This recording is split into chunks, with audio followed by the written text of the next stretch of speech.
फटाफट हिंदी के 12वीं के सेट ए के पेपर का एनालिसिस करते हैं। पहला प्रश्न है, पद्य साहित्य को बांटा गया है कितने कालों में? तो नाम प्रसिद्ध हैं, 4 कालों में बांटा गया है। भक्ति काल, वीर गाथा काल आदि आदि। घुटनों में लेकर माँ बच्चे को क्या करती है? कहानी से लिया गया, 2 कपड़े पहनाती है। इसके बाद है, किसकी गर्मी बाजार से अधिक सामान खरीदने पर विवश करती है? वो गर्मी किसकी होती है? तो पैसे की। अगर पैसा होता है तो लोग कुछ ना कुछ खरीदने के लिए जाते हैं। लेखक आनंद यादव अपनी माँ को ले गया, भाई क्या बात है? तो वो दत्ताजी राव के यहाँ इनके घर पे ले गया था, सिंपल है। इसके बाद निम्नलिखित में से विज्ञान संबंधी तकनीकी शब्द हैं। तो विज्ञान संबंधी, ये पर्यवेक्षक शब्द नहीं है, नाभिक, नाभिक ऊर्जा से संबंधित है, ये बा इसका उत्तर हो जाएगा। जहाँ शब्द से काव्य की शोभा बढ़ती है वह अलंकार होता है। का जहाँ शब्द से, तो वो कौन सा हो गया? शब्द अलंकार। स्पष्ट है। नेक्स्ट प्रश्न देखते हैं, जहाँ पर आपको खालिस्तान भरना है, एक एक लाइन छोड़ दीजिएगा। खेत की तुलना खालिस्तान से की गई है, तो किससे की गई है? खेत की तुलना कागज के पन्ने से की गई है, कागज का पन्ना भी वैसे ही।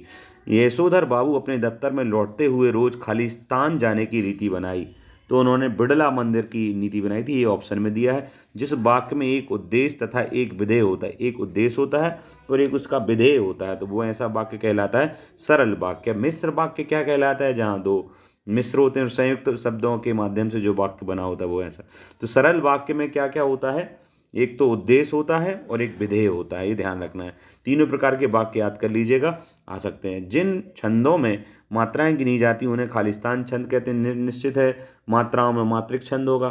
फिर संवाद लिखते समय खालिस्तान गायब हो जाता है, तो संवाद लिखते समय जो लिखने वाला है वही गायब हो जाता है और जिस बारे में लिख रहा है वह आ जाता है, तो लेखक। इसके बाद लुट्टन के माता पिता उसे खालिस्तान में ही अनाथ बनाकर चले गए। तो लुट्टन के माता पिता कितने वर्ष में? तो 9 वर्ष का था तभी उसके माता पिता चल बसे थे। खालिस्तान रीति काल में वीर रस के कवि हुए हैं। तो जो वीर रस रीति काल में वीर रस के जो कवि हुए हैं वो बिहारी हैं, भूषण है या मतीराम है? जो भूषण है वो रीति काल के कवि। तो आइए सही जोड़ियां मिला लेते हैं। हिंदी काल का स्वर्णयुग किसे कहा जाता है? प्रसिद्ध है, बड़ा भक्ति काल है। छायावाद के प्रवर्तक कवि कौन है? हरिवंश राय, सॉरी जयशंकर प्रसाद हैं, प्रसिद्ध है ये भी। मस्ती का संदेश, ये हरिवंश राय जी की है।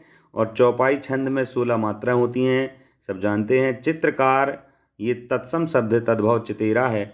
संपादकीय पृष्ठ अखबार की अपनी आवाज़ होती है। हो गया, सिंपल है। इसके बाद अगले प्रश्न पे देखते हैं, जहां आपको एक वाक्य में उत्तर देना है। सोरठा छंद की दृष्टि से किस छंद का उल्टा होता है? तो ये बिल्कुल सरल प्रश्न है। दोहा का उल्टा सोरठा है। जैसे दोहा में मात्राएं हैं उसकी जस्ट उल्टी सोरठा में होती हैं। अगला, ऐसा लघु वाक्यांश। अब प्रश्न ये भी पूछा जा सकता है, दोहा में कितनी मात्राएं हैं और छंद में। इसके बाद, ऐसा लघु वाक्यांश जिसके प्रयोग से भाषा में सौंदर्य उत्पन्न होता है। लघु वाक्यांश जिसके प्रयोग से भाषा में सौंदर्य उत्पन्न होता है, उसे क्या कहलाता है? भाई बीच बीच में बोलते बोलते ऐसा कोई डायलॉग आप बोल देते हैं जिससे भाषा में सुंदरता आ जाती है, तो उसे कहते हैं मुहावरा। ये प्रयोग जो करते हैं बड़ा उनका अच्छा भाषणकर्ता माना जाता है। रेडियो नाटकों में पात्रों की पहचान किसके माध्यम से होती है? तो रेडियो नाटकों में पात्रों की पहचान किसके माध्यम से होती है?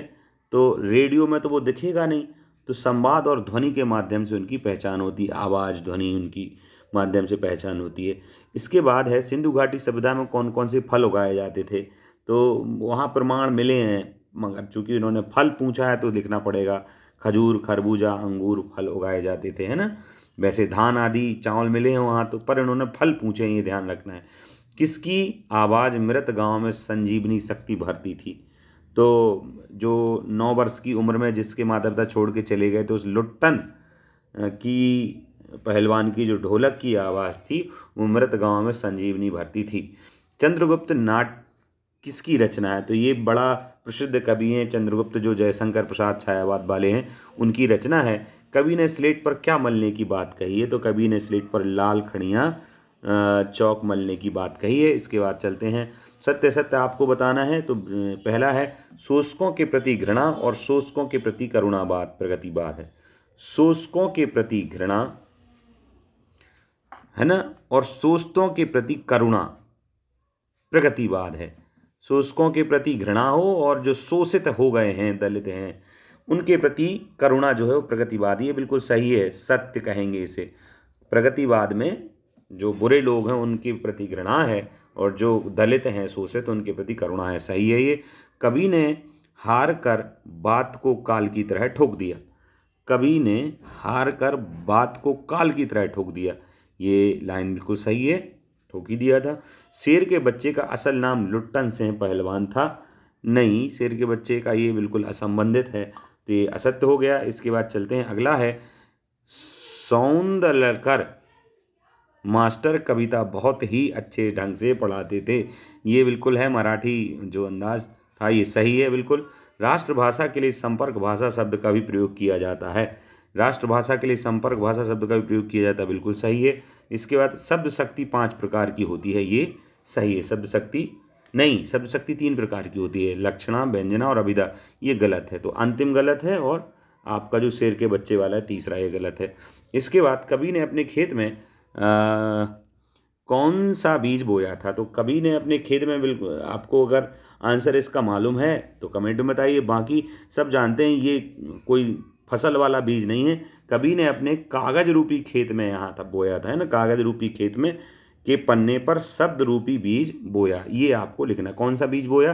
कागज रूपी पन्ने पर शब्द रूपी बीज को बोया था, क्योंकि कवि ने खेती के रूप, यहाँ पर कवि ने पन्ने की, जो पन्ने पर खेत का आरोप किया है, तो खेती के रूपक में कवि कर्म को कृषि कर्म का एक तरह से लिखाई, जैसे पन्ने पर वैसे ही खेत पर खेती, इस प्रकार से उसने किया है। तो आप लिखेंगे पन्ने पर खेती। कवि ने अपने खेत में कौन सा बीज बोया है? तो खेती कागज रूपी खेत के पन्ने पर शब्द रूपी बीज, तो कौन सा बीज? शब्द रूपी बीज बोया है। इसके बाद प्रश्न नंबर 7 देख लेते हैं। संसार में कष्टों को सहते हुए भी खुशी और मस्ती का माहौल कैसे पैदा किया जा सकता है? तो आप बिल्कुल लिखें, ये कहाँ से लिया गया है? खुशी और मस्ती का माहौल, तो जो हरिवंश राय बच्चन का पाठ है उससे लिया गया, आप इसको लिख सकते हैं। बाकी नीचे वाला और सरल है कि लक्ष्मण जी के लिए संजीवनी बूटी लाने के लिए कौन गए थे? तो सब जानते हैं कि लक्ष्मण जी को जब मेघनाद ने युद्ध में शक्ति लग गई मेघनाद के माध्यम से, तो सुषेण वैद्य की सलाह पर हनुमान जी गए थे उसकी। तो आपको पूरा लिखना है, किसके कारण शक्ति लगी और कौन से वैद्य ने जड़ी बूटी बताई और फिर कौन लेने गया। 2 नंबर का है, क्योंकि एक शब्द में नहीं देना है। जेब भरे होने और मन के खाली होने पर मन की क्या दशा होती है? ये जो आपका बाजार बात के ऊपर पाठ है, पैसे की गर्मी टाइप का, तो उससे लिया गया, आप इसको भी लिख सकते हैं। तो जेब भरे होने पर और मन के खाली होने पर मन की क्या दशा होती है? तो वो क्या होता है, अपनी अहम की संतुष्टि एवं परचेसिंग पावर को दिखाने के लिए अनुपयोगी वस्तुओं को खरीद लेता है। भाई मन खाली है और जेब भरी है, तो वो अपनी संतुष्टि के लिए खरीद लेता है वस्तुओं को। इसके बाद देख